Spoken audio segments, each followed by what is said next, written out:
Салют! Вы на канале «Где моя клюшка, чувак?» И у нас к вам такой вопрос. Какая команда приходит на ум, когда кто-то говорит: в НХЛ в одном матче забили, допустим, 13 голов, при счете 7-6? Я думаю, 80% наших зрителей ответят Эдмонтон. И мы признаемся в том же самом. Потому что это без преувеличения самая куражная команда последних сезонов. И именно о ней сегодняшний выпуск. Вообще, сейчас не записать выпуск про Эдмонтон будет преступлением. В какой же они феноменальной форме? Но об этом чуть позже. Какие ожидания от нефтяников строили эксперты, аналитики и простые зрители? Что мы увидели в первой половине этого сезона? На каком месте Эдмонтон закончит регулярный чемпионат? Могут ли они побороться за Кубок Стэнли?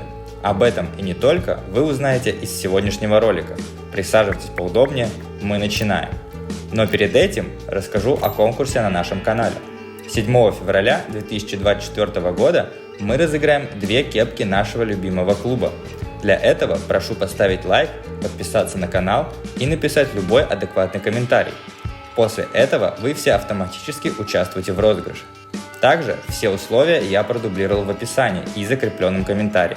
Всем удачи, а мы возвращаемся к Эдмонтону. Прям уж очень длительное время к линии обороны нефтяников были огромные вопросы. Что насколько невероятна атака у Эдмонтона, настолько же у них бездарная защита и вратарь. Правда, перед сезоном казалось именно так. В прошлом сезоне канадцы заняли 6-е место в западной конференции, а в плей-офф Кубка Стэнли уступили лишь во втором раунде будущему победителю Vegas Golden Knights.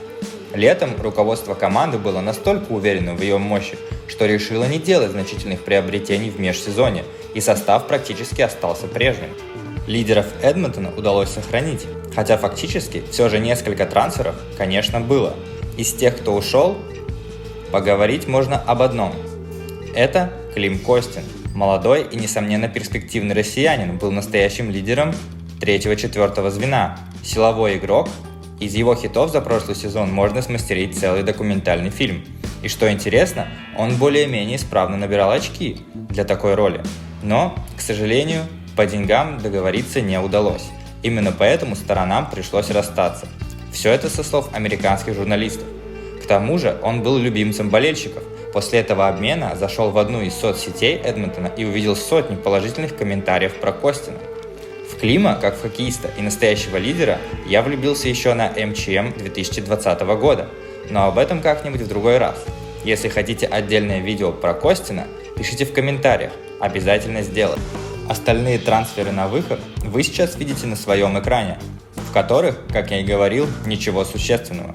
Теперь же перейдем к значимым прибывшим игрокам. Например, Конор Браун перешел из Вашингтона, где сыграл всего 4 матча за прошлый сезон. Связано это с травмой колена, из-за которой Браун пропускал 11 месяцев.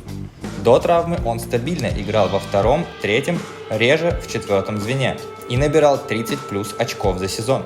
Но в этом сезоне в стане нефтяников все очень и очень печально. Он получает лишь порядка 10 минут игрового времени, играя в 4-м звене, и за 38 матчей набрал всего 4 очка. Мы видим, что у Брауна не получилось вернуться после повреждения и набрать прежние кондиции. Хотя еще и есть время до плей-офф, я слабо верю, что он вернется на былой уровень. Остальные летние подписания не заслуживают должного внимания. А вот тот переход, что случился совсем недавно, 22 января, это весьма интересно. Кори Перри после скандального вывода из состава в Чикаго в конце ноября, не будем копаться в этом грязном белье, долго не мог найти себе команду. 2 месяца ему потребовалось, чтобы выбить себе контракт на год на сумму в $775 тысяч.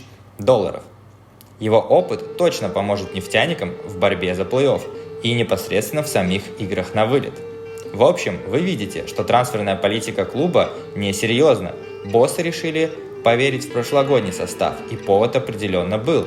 Доверие та самая сборка нефтяников определенно заслужила, хотя в то же самое время сложно будет спорить с фактом, что усиления все равно были нужны. Еще в конце ноября мы выпускали видео о командах, которые нас разочаровали на старте сезона, и там упоминался Эдмонтон, и сказано было следующее: команда стала забивать меньше, а пропускает также много.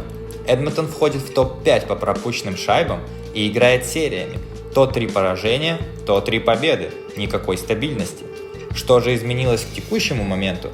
Изменилось многое, давайте по порядку. Прямо сейчас у Эдмонтона серия из 16 побед. И они уже 7 февраля могут замахнуться на рекорд Питтсбурга, который пингвины установили в сезоне 92-93, когда им удалось победить 17 раз подряд. И сейчас на вашем экране статистика Эдмонтона за эти 16 матчей. Главное же, что изменилось, Эдмонтон стал пропускать заметно меньше. Просто сравним первые 20 матчей в сезоне и последние 25 матчей. Линия обороны не поменялась. Все 3 пары сохранились. Это Нёрс, Сесси, Экхолм, Бушар и Кулак Деарне. В воротах также играет Скиннер, неизменный первый номер. В атаке были движения лишь в 3-4 звеньях. Плюс небольшие рокировки, плюс добавился Кори Перри. Но в командной статистике действительно произошли существенные перемены. Сравним среднюю результативность.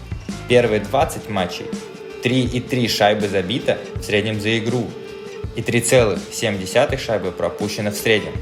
Теперь последние 25 матчей сезона. 3,76 шайбы в среднем забито, а пропущено в среднем 2 шайбы. У меня есть только одно слово – фантастиш. Такого невероятного преображения я не припомню, но сказать, из-за чего оно случилось, все-таки возможно. И главной причиной этого, уж простите за тавтологию, является смена главного тренера Джея Вудкрафта. На его место поставили Криса Кноблауха, который до этого тренировал только клубы АХЛ и ОХЛ. Он с 2019 года возглавлял Farm Rangers в АХЛ. Следует отметить, что Кноблаух тренировал клуб юниорской лиги Онтарио Эри Оттерс, когда там играл Конор Макдэвид. Главные 2 предъявы, которые кидали в сторону Эдмонтона – нестабильность на дистанции, провалы в защите и перекос в атаку. Кноблаух, по-моему, сейчас эти недостатки ликвидировал, что мы и видим по таблице и по цифрам, что я приводил ниже. Чего же можем ожидать от нефтяников? Я жду 6-е место в конференции и минимум 2 пройденных раунда плей-офф. Как мы видим, состав и тренер позволяют побеждать уверенно, не пропуская много шайб. Эдмонтон такое чувство нашел свой дзен, уловил духовный контроль.